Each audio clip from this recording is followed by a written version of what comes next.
Hello friends, అందరికీ నమస్కారం. Spiritual astro ఛానల్కి స్వాగతం. ఈరోజు మనం తులారాశి వారికి ఇప్పుడు జరగబోతున్న శుక్రగ్రహ గోచార ఫలితం గురించి మనం తెలుసుకోబోతున్నాము. శుక్రుడు కుంభరాశి నుంచి మీనరాశికి గోచరించబోతున్నాడు జనవరి నెల 28వ రోజు. అలా గోచరించినప్పుడు మీకు ఎటువంటి ఫలితాలు అనేది మారుతుంది అనేది ఈ వీడియోలో నేను తెలియజేయబోతున్నాను. అది తెలుసుకునే ముందుగా ఈ ఛానల్ని మీరు కొత్తగా చూస్తున్నట్టయితే సబ్స్క్రైబ్ చేయండి. అలానే పక్కన ఉండే బెల్ ఐకాన్ని కూడా క్లిక్ చేయండి. సబ్స్క్రైబ్ చేసిన వారు బెల్ ఐకాన్ని క్లిక్ చేయకపోతే నేను అప్లోడ్ చేసే వీడియోస్ మీకు తరచుగా రాదన్న విషయాన్ని తెలియజేస్తున్నాను. కాబట్టి సబ్స్క్రైబ్ చేసిన వారు బెల్ ఐకాన్ని క్లిక్ చేయండి ఫ్రెండ్స్. ఇప్పుడు మనం వీడియోలోకి వెళ్దాము. జనవరి 28వ రోజు శుక్రుడు కుంభరాశి నుంచి మీ యొక్క మీనరాశికి అంటే మీ యొక్క షష్టమ స్థానానికి గోచరిస్తున్నాడు. ఇది ఎటువంటి ఫలితాలని మీకు ఇస్తుంది అంటే, ముందుగా శుక్రుడు మీ యొక్క జన్మరాశ్యాధిపతి. శుక్రుడు ఉచ్చస్థితిని పొందుతున్నాడు. ఇది ఒక 4 నెలల పాటు ఉంటుందన్నమాట. ఎప్పుడు కూడా శుక్రుడు వచ్చేసి ఒక నెల లేదా మాక్సిమం ఒక 45 డేస్లో గోచరిస్తాడు. కానీ ఈసారి 4 నెలలు అంటే జనవరి నెల 28వ రోజు నుంచి మే నెల 31వ తారీఖు వరకు శుక్రుడు ఉచ్చస్థితిలో ఉంటాడు 6వ స్థానంలో. ఇది మీకు స్ట్రెంగ్త్ని ఇస్తుంది. ఒక ధైర్యం అనేది మీకు ఎక్కువగా ఉంటుంది. కాంపిటీషన్ అనేది ఎక్కువగా ఉంటుంది ఫ్రెండ్స్. కాంపిటీషన్ అంటే మీకు ఛాలెంజింగ్ సిచ్యువేషన్స్ అనేది వస్తుంది. మిమ్మల్ని ఎదిరించే విధంగా మీకు ఒక పోటీగా కొందరు ఉంటారు, కానీ సక్సెస్ మీరే విజయం పొందుతారు.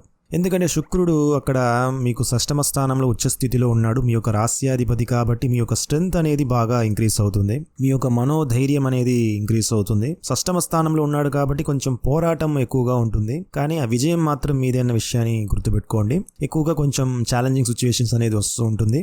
అయితే శుక్రగ్రహంతో అన్ని గ్రహాలు కాంబినేషన్ అనేది ఉంటుందన్నమాట. శుక్రుడితో రాహు, గురువు శుక్రుడు పరివర్తన, అలానే బుధుడితో సంబంధము. సో ఇలాంటి సంబంధాలు ఉండటం వల్ల మీకు మంచి సపోర్ట్ అనేది ఉంటుంది. ఒక హైలీ అథారిటీస్ కానీ లేదా ఒక మంచి సపోర్ట్ అనేది మీకు ఉంటుందన్నమాట. మీరు ఏదైతే చేయాలనుకుంటున్నారో ఆ విషయాల్లో మంచి సపోర్ట్ అనేది మీకు ఉంటుంది.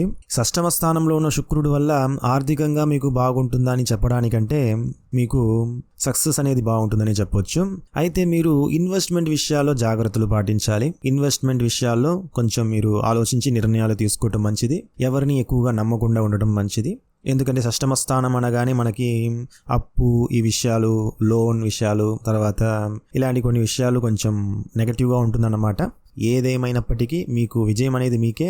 కొంచెం ఆరోగ్య విషయాలు కూడా కొంచెం మీరు చూసుకోవాలి. మీకు విపరీత రాజయోగం అనేది కూడా కలిసి వస్తుంది. ఎందుకంటే గురు శుక్రుల యొక్క పరివర్తన అనేది ఉంది కాబట్టి మీకు చాలా వరకు బెటర్గానే ఉంటుంది. అయినప్పటికీ ఇన్వెస్ట్మెంట్ విషయాల్లో ఆర్థికంగా కొంచెం జాగ్రత్తలు పాటించాలి. తొందరపడి పెద్ద ఇన్వెస్ట్మెంట్ చేయడం మంచిది కాదు. ఇప్పుడు చెప్పిన ఈ ఫలితాలు వచ్చేసి మీ యొక్క శుక్రగ్రహ గోచారాన్ని బట్టి మాత్రం ఫలితం చెప్పాను. మీ యొక్క జన్మ జాతకాన్ని బట్టి ఫలితం అనేది కొంచెం వేరీగా ఉంటుంది, మారుతుందన్నమాట. ఇప్పుడు చెప్పిన ఫలితం అనేది మీకు కొంతవరకు మ్యాచ్ అవుతుంది. అది ఎంతవరకు మ్యాచ్ అవుతుంది అనేది మాత్రం మీ యొక్క జన్మ జాతకాన్ని బట్టి ఉంటుందన్నమాట ఫ్రెండ్స్. కాబట్టి ఈ విషయాన్ని కూడా మీరు కొంచెం మీ యొక్క ఆలోచనలో ఉంచండి. సో ఇది ఫ్రెండ్స్, ఈ శుక్రగ్రహం యొక్క ట్రాన్సిట్ ఫలితాలు ఈ విధంగానే ఉంది. ఈ వీడియో మీకు నచ్చినట్టయితే లైక్ చేయండి. మీ ఫ్యామిలీ మెంబర్స్, ఫ్రెండ్స్ అందరికీ షేర్ చేయండి. మర్చిపోకుండా ఈ ఛానల్ని సబ్స్క్రైబ్ చేయండి ఫ్రెండ్స్. ధన్యవాదాలు.